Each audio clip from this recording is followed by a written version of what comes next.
At 9:23 in the morning, on December 23, 2015, a fitness tracker on the wrist of a woman named Connie D'Abate registered that she had started walking. Over the next 42 minutes, it counted 1,217 feet. A kitchen, a hallway, a basement staircase, ordinary distance walked inside an ordinary house in Ellington, Connecticut. Her husband had already told police she was dead by then. Richard D'Abate had a story ready, and it was a good one. A large man in camouflage, a voice he later described as sounding like the actor Vin Diesel. An intruder who was already in the house when Connie came home from her exercise class, whom shot her, who tied Richard to a folding chair and burned him with a blowtorch. It was detailed. It was consistent. He told it for 6.5 years, including from the witness stand at his own trial. It did not survive a plastic step counter that had no idea it was a witness. This video is about 5 real cases in which someone built an alibi out of the things people can check: receipts, hotel logs, phone calls, a colleague who would vouch for them, and then lost it to something they never once thought of as evidence. A step counter, a school bus depot's security camera, a Gmail account's location history, a teenager's video of a dog. 4 of these people were convicted. One of those convictions no longer stands, and the reason it no longer stands is the most important thing in this entire video, so stay for it. Section 1. The machine that kept walking. Richard D'Abate's account required a very specific morning. He said he had left for work, received an alert that the home alarm had been triggered, and turned back. He said he confronted the intruder around 9 o'clock. He said Connie walked in during the confrontation and was shot. Everything in that sequence is a claim about a minute on a clock, and in a house in 2015, almost every minute on a clock has a machine attached to it. The garage door leading into the kitchen recorded when it opened. It opened at 9:23. Connie's Fitbit registered movement at the same moment and kept registering it until 10:05, when it stopped and never started again.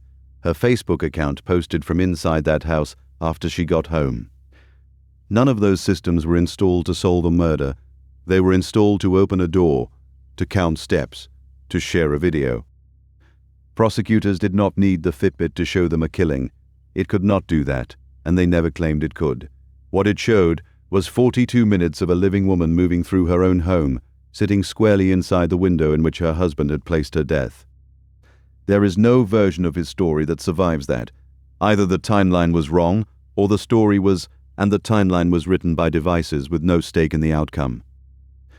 This is worth sitting with, because it describes how almost every case in this video was actually built. Detectives did not begin with a theory and go looking for proof of it. They took the suspect's own account, broke it into individual claims, and asked a boring question about each one. He says he left for work. What logged that? He says the alarm went off. What logged that? He says she came home. An alibi told out loud is a single smooth story. Written down as a list of timestamps, it becomes a set of separate assertions, each one testable against a machine that was not consulted when the story was written. In May of 2022, a jury in Rockville, Connecticut, convicted Richard D'Abate of murder, tampering with evidence, and making a false statement. In August, he was sentenced to 65 years. The judge called what he did brutal and calculated.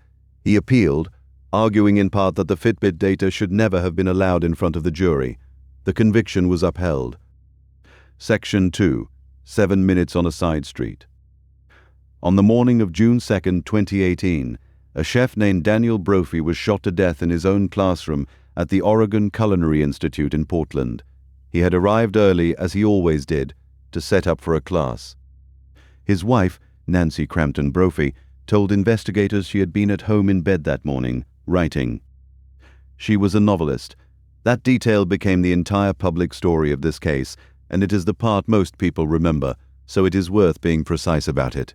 Years earlier, she had written a short essay for a writing seminar with a title that is almost too on the nose to repeat. The trial judge excluded it. He ruled that an essay written that long ago carried so little probative value that it was outweighed by the danger of unfair prejudice. The jury that convicted her never saw it. What the jury did see was a gray minivan. The alarm at the Culinary Institute was disarmed at 7:22 that morning. 7 minutes later, at 7:29, surveillance cameras in the surrounding blocks captured a grey minivan driving away from the neighborhood. Not one camera, a sequence of them, ordinary commercial cameras pointed at ordinary storefronts and parking areas, none of which belonged to the Institute, and none of which were watching for anything in particular. On the stand, Crampton Brophy confirmed the van in that footage was hers. That single concession did more damage than any essay could have. She had told police she was home. The cameras said the van was there. Once she agreed the van was hers, every remaining question narrowed to why, and prosecutors had answers ready: a life insurance policy and the fact that she had bought ghost gun parts on eBay in 2017 and a Glock in early 2018. She was found guilty of second-degree murder on May 25, 2022, and sentenced to life with the possibility of parole after 25 years. Notice what did the work: not a confession, not the sensational document the internet fixated on, which the jury was never permitted to consider. 7 minutes and a vehicle on cameras nobody involved had ever thought about. Section 3. 4 nights of practice. Rebecca Bleefnick, who everyone called Becky, was found shot to death in her home in Quincy, Illinois on February 23, 23. She had been shot 14 times. She was 41 and in the middle of a bitter divorce. Her estranged husband, Timothy, was careful. He rode a bicycle instead of driving, which leaves no license plate to read and no toll record to pull. He left his phone locked at home. He was, by the account prosecutors built, a man who had thought hard about what gets tracked. He had not thought about a school bus depot. Detectives pulled footage from the Quincy Public Schools bus barn, from a house on South 20th Street, and from Becky's own next-door neighbor, and what they found was not one night. It was 4, a cyclist passing the bus barn, passing the house on 20th, and coming back the other way within the same hour, in the small hours of February 14th, the 21st, the 22nd, and finally the 23rd. 3 of those nights, nothing happened. That is what makes them devastating. A person out for a midnight ride is a person out for a ride. A person riding the same route at the same hour, past the same house, 4 times in 10 days, is a person rehearsing. The bicycle itself was found abandoned in an alley by that same bus barn, a block from Timothy Bleefnick's home. And the timings lined up with a second, quieter record. His phone was locked during those windows. His fitness band disconnected. His laptop went idle. He had removed himself from the digital record on exactly the nights a stranger's camera put a cyclist on Becky's street, and the absence of his data became evidence in its own right, because it was so precisely shaped like the footage. Prosecutors also put a search in front of the jury: how to make a homemade silencer out of shopping bags. On May 31st, 2023, after about 4 hours of deliberation, the jury convicted him of 2 counts of first-degree murder and 1 count of home invasion. He was sentenced to natural life. An Illinois appellate court affirmed it in November of 2024. Section 4. The Alibi that saved a man. Everything so far has pointed one direction, and that is a dishonest way to tell this story, because the same machines that destroy a false alibi also protect a true one. There is a case that proves it, and it happens to be the same case. On May 21, 2016, Nicole Vander Hayden, a 31-year-old mother from Ledgeview, Wisconsin, went out with friends in Green Bay and did not come home. Her body was found the next day in a field in Bellevue. Investigators arrested her boyfriend, Doug Detry. He was held. His life was for a period effectively over in public. Then they looked at his Fitbit. It showed him asleep during the window in which he was killed. Combined with a lack of other evidence, he was released. The exact category of device that put Richard DeBate in prison is the reason Doug Detry is not there. The man eventually convicted was George Stephen Birch, Jr., and the evidence that convicted him was location history attached to his Google account. Not a warrant on a phone company. The account's own record of where the phone had been, the kind most people have switched on and have never looked at. It placed him outside the bar where Nicole was last seen, outside her home, where investigators believe she was killed, at the field in Bellevue where she was found, and at the highway on-ramp where her blood-stained clothes were recovered. A jury deliberated for about 3 hours. The judge sentenced him to life and told him he would die in prison. Consider how thin the margin was for Doug Detry. He was not cleared by an investigator's instinct or by someone believing him. He was cleared because he happened to own a device that was recording him while he slept, and because that device happened to still hold the data when someone finally thought to ask it. Take the wristband off that night, and the arrest stands, the pressure builds, and a case gets built around a man who did nothing. That is the uncomfortable symmetry underneath all of this. The same indifference that makes these records so hard to argue with in court is what makes them fall wherever they fall. 2 men, 1 case, 1 class of evidence. It cleared one and convicted the other, and it did not care which. Section 5, the video, and the verdict. On the night of June 7, 2021, Maggie and Paul Murdaugh were shot to death near the dog kennels at their family's property in Islandton, South Carolina. Alex Murdaugh, husband and father, told investigators he had not been at the kennels that night. He said he was napping at the house. He repeated that account for 20 months. Paul Murdaugh had been at the kennels, and Paul had done what almost anyone would do standing next to a friend's dog. He recorded a short video on his phone at about 8:44 that evening, minutes before he was killed. Alex Murdaugh's voice is on that recording.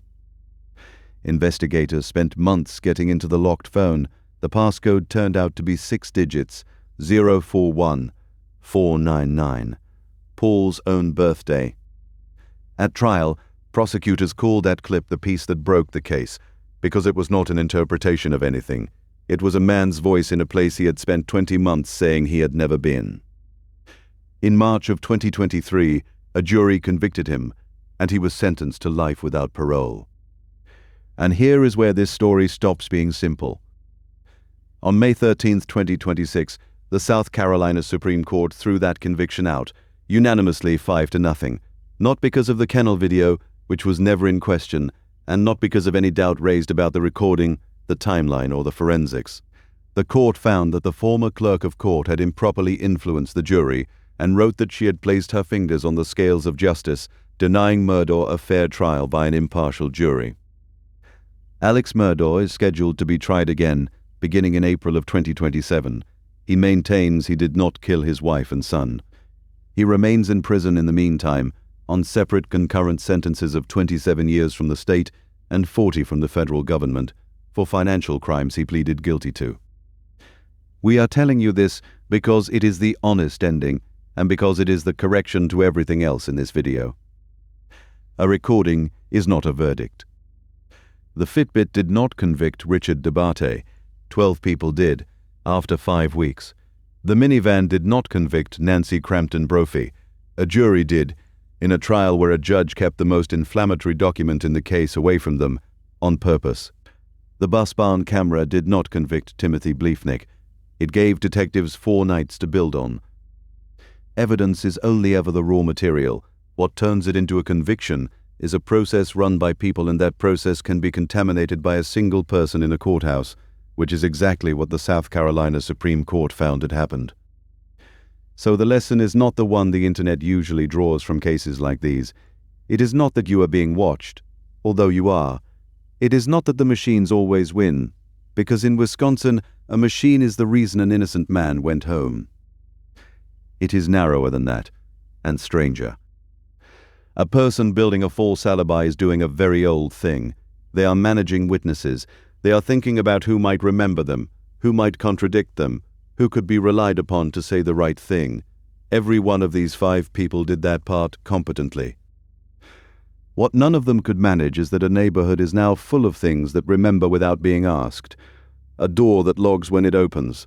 A wrist that counts steps whether or not anyone is watching. A depot camera pointed at a parking lot for insurance reasons. A phone in a dead teenager's pocket, holding 4 seconds of his own voice and his father's. Somewhere tonight, someone careful is accounting for every person who might remember seeing them. They are not accounting for the machines, because the machines were never doing this on purpose. If this one held you, like the video and subscribe. and tell me in the comments which of these 5 you had never heard before.